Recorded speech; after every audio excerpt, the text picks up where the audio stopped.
আসসালামু আলাইকুম। আপনারা সবাই জানেন, হয়তো অনেকে জানেন বা অনেকে জানেন না। গত বৃহস্পতিবার দুপুর 2টা থেকে 8টার সময় আমি শিয়ালি বাজারে হয়তো বাইক অ্যাক্সিডেন্ট করছিলাম। তো মারাত্মকভাবে অ্যাক্সিডেন্ট করছি। তো আমার প্রথমে পটুয়াখালী হসপিটালে নিয়েছিল।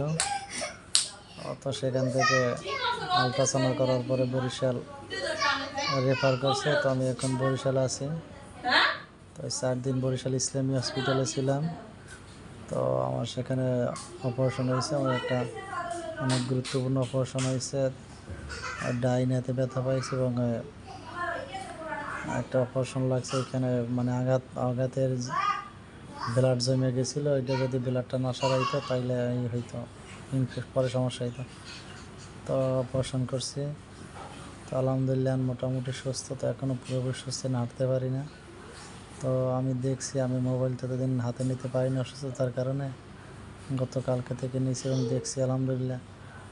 আপনারা সবাই আমার জন্য যথেষ্ট ভালোবাসা দেখাইছেন, দোয়া করছেন এবং তাদের উদ্দেশ্যে বলছি আমি এখন হাঁটতে পারি না তেমন একটা।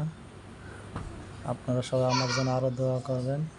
আপনারা যে আমার ভালোবাসা দিয়েছেন এই জন্য চিরকৃতজ্ঞ। আপনারা আমার জন্য আরও মন করে দোয়া করেন যেন আমি তাড়াতাড়ি সুস্থ আপনাদের আমার ফিরে আসতে পারি।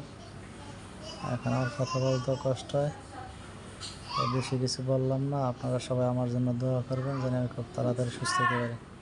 আসসালামু আলাইকুম রহমতুল্লাহ।